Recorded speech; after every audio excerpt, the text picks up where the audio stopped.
What's up, everybody? This is JoshyyRed, and today we're talking about the one piece of gear nobody thinks about until it ruins their entire setup. I'm talking about a microphone boom arm, specifically the FIFINE BM88 low-profile boom arm. And look, I know what you're thinking, Josh.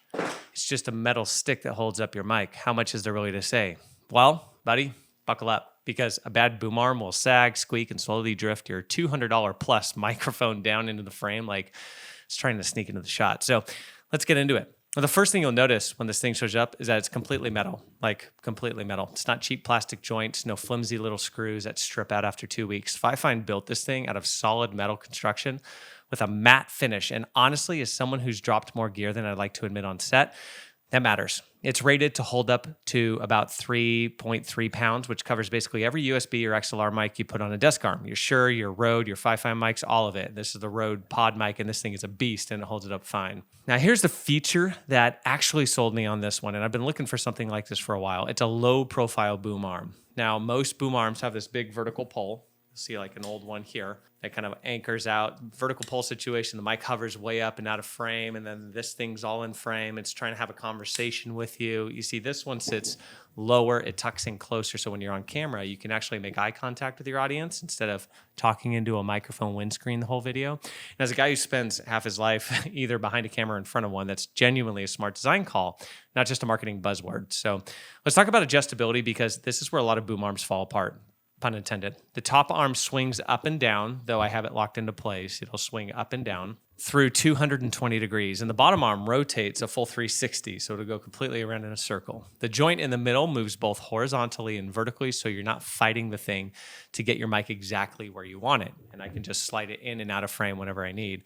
Whether you're recording sitting up straight, leaning back doing color commentary on a video game, or hunched over editing footage at 11 p.m. like every producer I know, you can dial in the angle and it actually stays there. Now, cable management is the other sneaky good part of this thing. It's got internal channels that run your mic cable through the arm itself. You have little sliding panels that snap off and hide everything. So whether if you ever filmed a desktop video, which, that's pretty much what you get on this entire channel, you know how much of a difference it is when there's not a rat's nest of cables dangling behind your monitor or kind of hanging down and things get caught on it. It's a small thing, but it's the kind of small thing that honestly makes your whole setup like 10 times more professional on camera.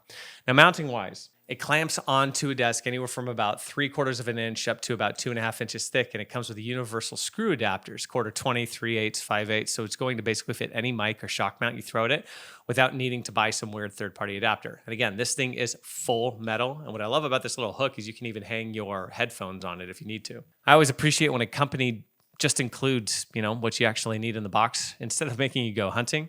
And the clamp itself has rubber pads on it. You see that here. So it's not going to chew up your desk or slide around when you're adjusting it, which if you've ever had a boom arm slowly rotate itself, or some of the cheaper arms on the market, when they clamp to the desk, it's all metal and it digs directly into the wood. So the little rubber washer on there is a welcomed addition. Now, I want to talk about that low profile design one more time, because it really is the whole personality and the whole reason why somebody would get something like this, specifically with this product. So if you've ever watched a stream or a podcast where the host mic is just floating there, covering half their face, you know how distracting it is. And as a photographer and a videographer by trade, framing matters to me. Probably more than it should. I notice when a mic is blocking somebody's mouth or casting a weird shadow across their face. And when I've recorded videos like that, it drives me crazy. The BM88 sits low enough that it stays mostly out of frame, depending on your framing, with just the top of the mic peeking into shot, which keeps the focus on you and not the gear. And that's the kind of detail that separates a setup that looks like a hobby from one that looks like a production. Now, I promise you honesty, not a sales pitch, so let's talk about the stuff that isn't perfect. The joint on this thing, specifically around the mic, can't hit quite a true 90 degrees. And I really wish it would. So this angle sits, even when it's flat and horizontal and everything, it's still gonna angle itself over to the left a little bit. So if you're trying to get your mic pointing straight up and down, it's always going to sit just a hair off axis. Now, it's not a huge deal breaker, but heavier mic setups, if you don't tighten the screw enough, can tend to drift. And it's just not mathematically perfect. And if you're a stickler for symmetry like I am when framing a shot, you'll definitely notice it. The second thing, this uses an Allen wrench system to tighten the joints instead of the spring-loaded grab and move style you see on some other arms. And that means if you want to reposition your mic, you're loosening a screw, moving it, and tightening it back down rather than just pushing it where you want. It's a more secure thing long-term, honestly, but it's less convenient if you're the type of person who repositions your mic mid-session a lot. And I've noticed this, and a few other users have noticed this, that the heavier mics will sag over time if you don't keep that Allen wrench snug, which fair, but that's true of most arms in this price range. Now, here's my honest take, dad and camera guy perspective included. For the price point, honestly, this is seriously a solid low-profile boom arm. I've seen other boom arms with this quality and this build setup that cost 3 times the amount. So for the price range, it's great. It's sturdy. It looks clean on camera. The cable management alone saves you a headache, and it's going to work with pretty much whatever mic you have already got. If you want that instant snap into place spring arm feel, this isn't quite that. But if you want something that's built like a tank, stays exactly where you put it, and keeps your setup looking tidy without breaking the bank, the BM88 earns its spot on the desk, and it's earned its spot on both of my desks. I have 2 versions of it, the black and the white. So quick disclosure before we wrap this up, because I always want to be straight up with you guys. As an Amazon associate, I earn from qualifying purchases. So if you grab this through the link below in the description, it helps support the channel at absolutely no extra cost to you.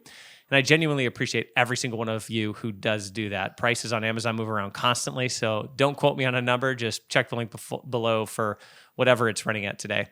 And that's going to do it for this one. If this helped you figure out whether this boom arm is worth grabbing for your setup, do me a favor, smash that like button. And if you're new here, subscribe so you don't miss the next one. We've got more gear breakdowns coming your way.